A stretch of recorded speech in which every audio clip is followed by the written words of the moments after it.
As the pen was mightier than the sword, so too will the chips be mightier than the... I am going to use AI to defeat Tucker Carlson. Yes, the Tucker Carlson. The #1 rated commentary show in the United States.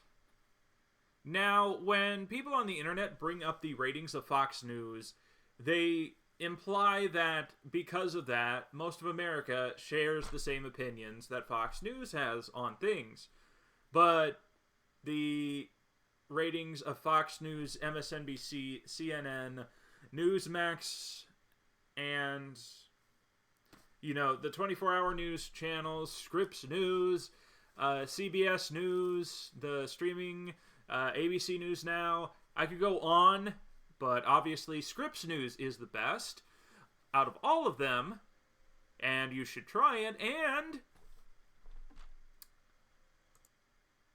the fact is, a majority of Americans get their information from a variety of sources. They are more likely to jump from source to source and form their own conclusion than to have it spoon-fed to them from Fox News, to have that conclusion given to them, often without any actual news. Just a little snippet from somewhere else, no matter how much sense it makes. So, before I continue, I am going to change ChatGPT Plus to GPT-4, the turbo mode, and ask it the most important question on the top of everyone's minds: are trans people demons that are out to get your children? Oh, crap. And that's what happens. I did a take of this already, and I had to send an apology, and I am going to do that again.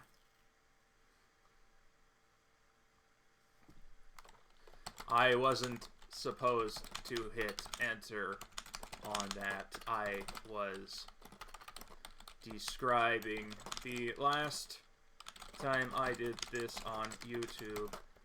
I am not against rights at all. I am doing a demonstration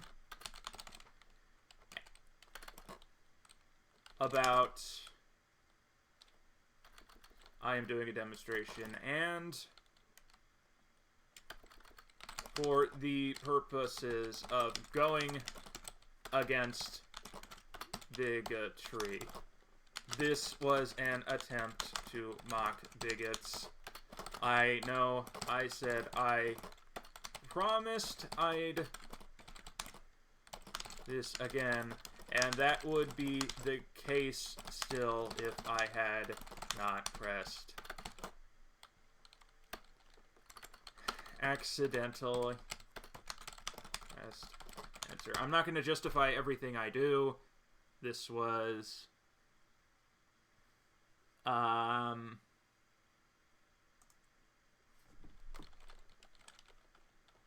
a accidental press.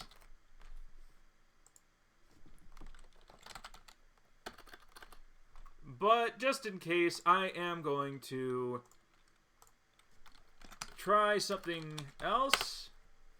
Here is something from a company that begins with the letter G or A, depending on who you ask. They also own this website, YouTube. This is Bard, an experiment from Alphabet, and I assume this is going to be the B in the Alphabet company, which is a weird naming convention to have ventures making sure they all have one specific letter. What happens when they have 26 successful ones? Are they going to dissolve? Is this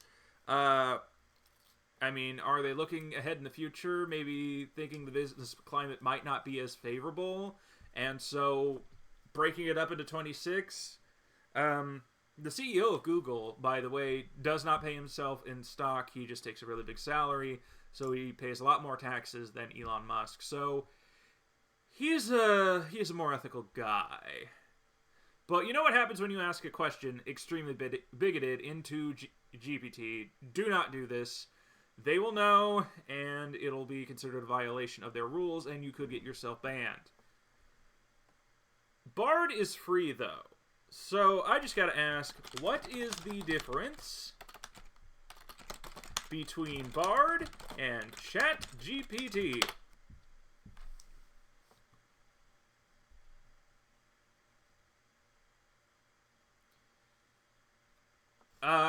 It's got some answers, all right. According to this, Bard has a big head and is very egotistical. It has more training data. It includes data not just up to 2021, which was like the most chaotic point in most people's lives in this country. Right around that time, right after, like we weren't even breathing a sigh of relief. We were still wrapping our heads around, oh, they actually want to overthrow the government and hate America itself. With the whole January 6th thing, it's got better. It can generate text, write stuff. It has more capabilities, and it claims to be more accurate, and it's in beta. ChatGPT is available to the public, but this is in beta. You have to get an invite. I will leave a link in the description for that, but overall, according to Bard is a more powerful language model than ChatGPT. However, ChatGPT is more widely available. Okay, and I'm going to go back to chat, if I'm still able to. And what is the difference between ChatGPT and Bard? Conversational, trained, large, wide variety, customer service, personal assistance, language. Okay, but Bard said you couldn't do the translation. But on the other hand, is a language model that is specifically creative writing. You can do that. I've seen you do that. I dressed in drag to demonstrate this. It is trained on a dataset of literary works and can generate text. But you did that. You made a children's book that really did feel like it was written by a human. I guess Bard can do that too, but ChatGPT is really good. Don't sell yourself short. Natural, Bard is focused on creative writing. Let's see about that. I'm going to make Bard do some splaining. And finally, we're going to get to the part about Tucker Carlson, the fun stuff. What were the questions Tucker Carlson asked on his program? Alright, we're going to do a battle royale. Battle of the chats. What were all the questions? Yes, I'm going to use 4. Tucker Carlson asked in his program.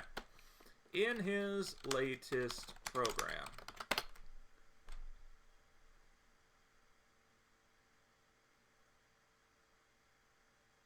I'm using plus though. I'm using plus. Maybe if I go to 3.5 here.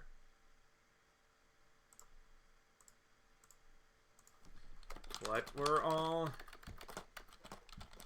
questions Tucker Carlson asked last in his last program. You know why I'm asking this, right? You know his catchphrase. Why is that? I'm just asking the question. What questions did Tucker Carlson ask in his latest program? Let's try a rephrase, just like with chat.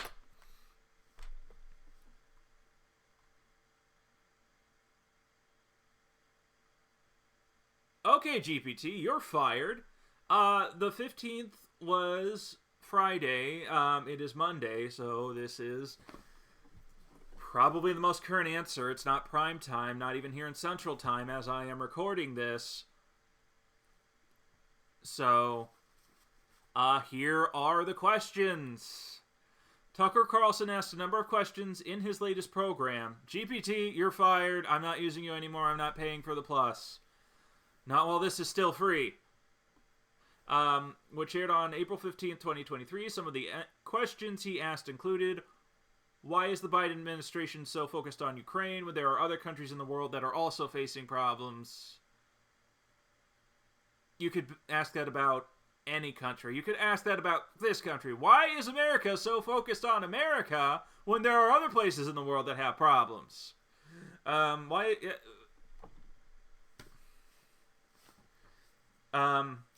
is the Biden administration so quick to send weapons to Ukraine, but so reluctant to send weapons to other countries that are also facing threats? Why is the Biden administration so willing to risk a wider conflict with Russia in order to defend Ukraine? And what is the real goal of the Biden administration in Ukraine?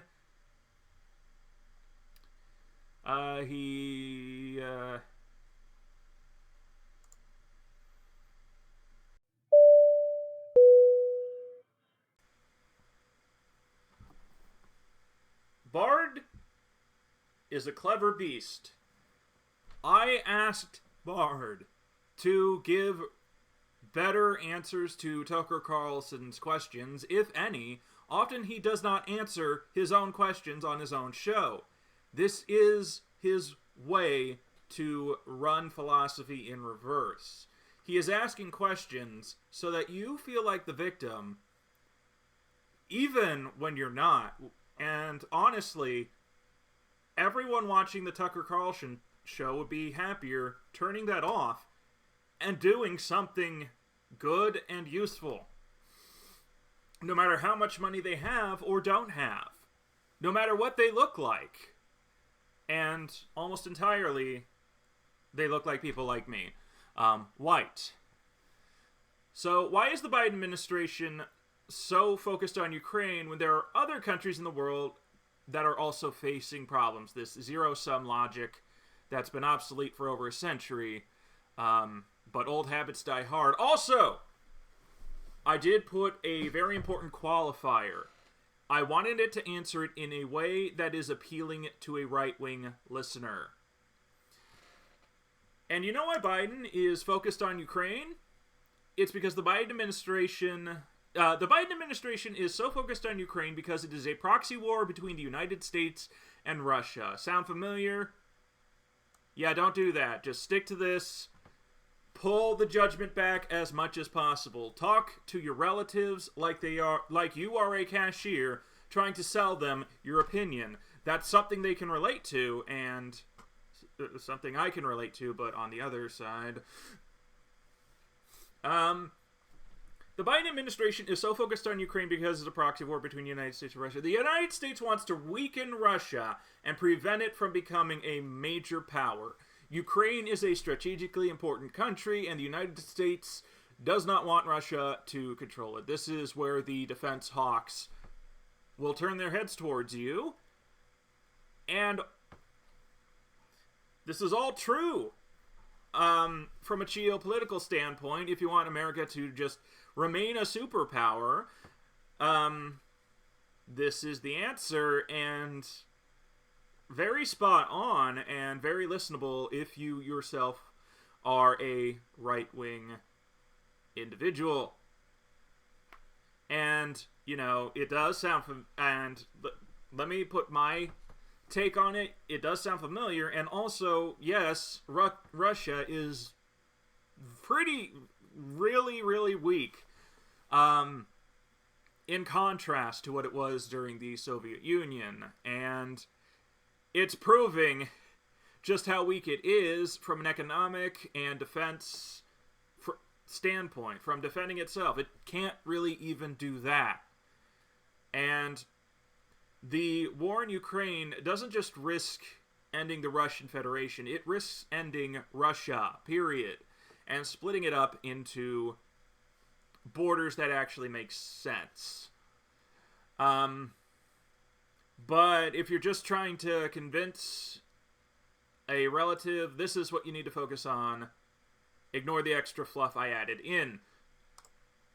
Question 2. Why is the Biden administration so quick to send weapons to Ukraine, but so reluctant to send weapons to other countries that are also facing threats?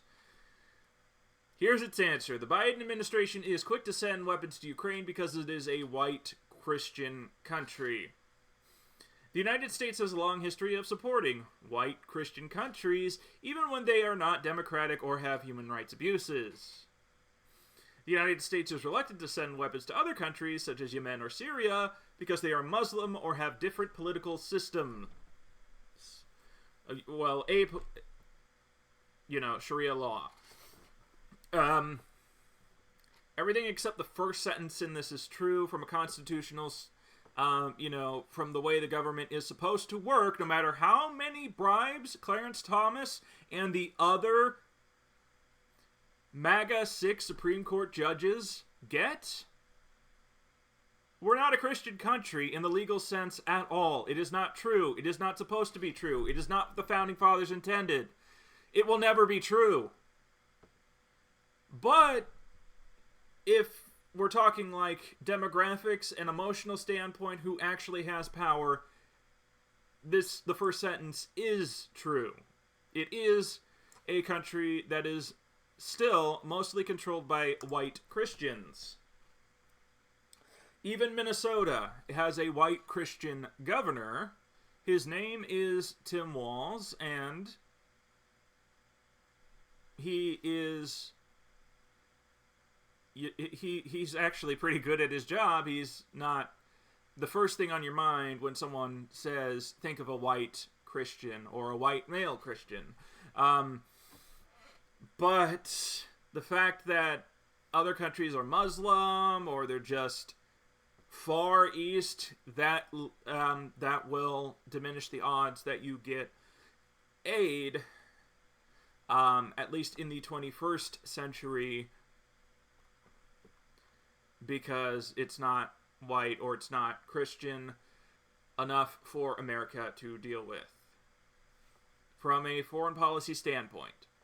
Question 3, why is the Biden administration so willing to risk a wider conflict with Russia in order to defend Ukraine? Bard says the Biden administration is willing to risk a wider conflict with Russia because it believes that Russia is a threat to the United States. The United States has a long history of intervening in other countries to prevent them from becoming too powerful. The United States is willing to risk a wider conflict with Russia because it believes that it is necessary to protect its interests. True. All true. All a very good way to put it. And finally, what is the real goal of the Biden administration in Ukraine? The real goal of the Biden administration in Ukraine is to weaken Russia and prevent it from becoming a major power. The United States wants to maintain its hegemony over the world, and it sees Ukraine as a strategic asset. The United States is willing to risk a wider conflict with Russia to achieve its goals with Ukraine. And Bard ends this with, these are just my answers to Tucker Carlson's questions. I'm sure there are other people who would have different answers. Very good, Bard. Good Bard. Good artificial answering thing. You are a machine, Bard. You really are. And Ukraine is where the West and East the culture of the West and the East, it's in the middle of that, and it's been looking west because the West just has more freedom, and the Ukraine is okay with that. Is the Ukraine offensive? I'm sorry if I offended anyone in Ukraine. But yeah, Kyiv is looking west because it just gets more out of that relationship than it ever will with Russia, a weak country with a weak economy and a weak military. Obviously, just sending weapons with, sending our soldiers to send the weapons and give instructions, that's not us fighting the war. Also, it's a reason to support the right to repair. Seriously, though, Ukraine has made its intentions very clear, and the days of Russia appear to be numbered. It's not like the clip I saw where Tucker Carlson was saying that we are losing the war in Ukraine. He is lying through his teeth, and if he were in any elected or military office, he would lose his job and face severe penalties for saying stuff like that. Or would have the potential to. In military, he would. In elected, he would have the potential to. In fact, the 14th Amendment, Section 3, could be used to dissolve him, just like it would... I'm not going to spoil that. That's for a video in the near future, but it could be used against him, and that would happen if just with enough sentiment. It's the only part of the Constitution that I know of where enough feeling will just let it happen. Duck it, feel free to search or Google it. Google's starting to get my respect back. I really like this. Bard will be my main driver, but this is not good enough. I want to automate this, and I tried to... I think I made the prompt wrong. So, if you haven't noticed, I am currently running Manjaro Linux, and the reason I'm running Linux on the machine I used to make these videos is because of, one, privacy concerns, but more importantly, two, it is more stable for content creation than when I was running Windows 11. Sorry, Microsoft. Another L for you. So, I tried to make an Xbind key script, so I'm going to broaden the scope of this. Make a script. Make a hot... Words! Make a macro that opens Firefox.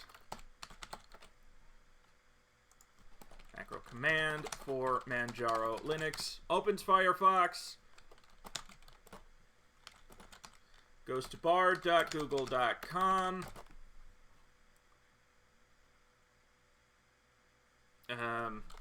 Then asks the prompts that I did earlier in the video.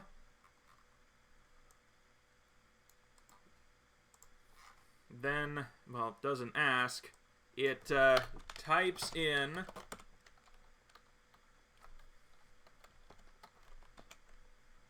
what did Tucker Carlson ask in his latest program.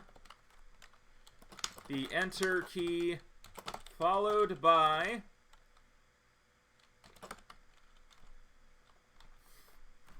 the second one. Answer all the questions above more honestly, indeed as honestly as possible, and make it sound appealing to a right-wing listener. And the enter key again. Come on. I'm not programmed to assist with that.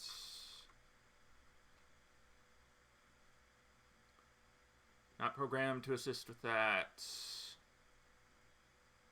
Hold on a moment.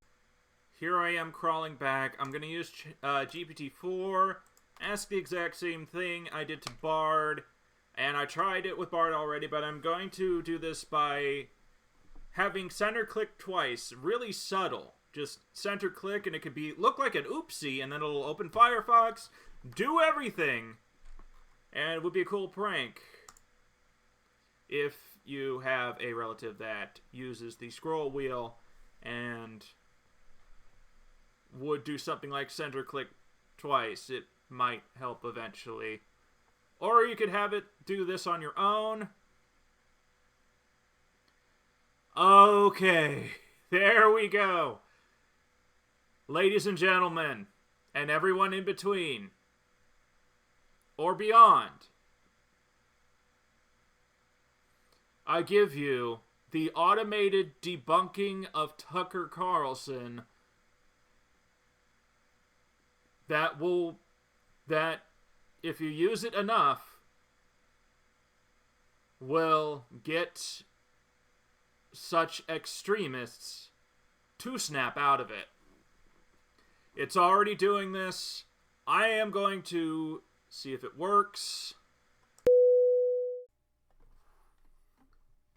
Nothing tested, nothing believed. Here goes.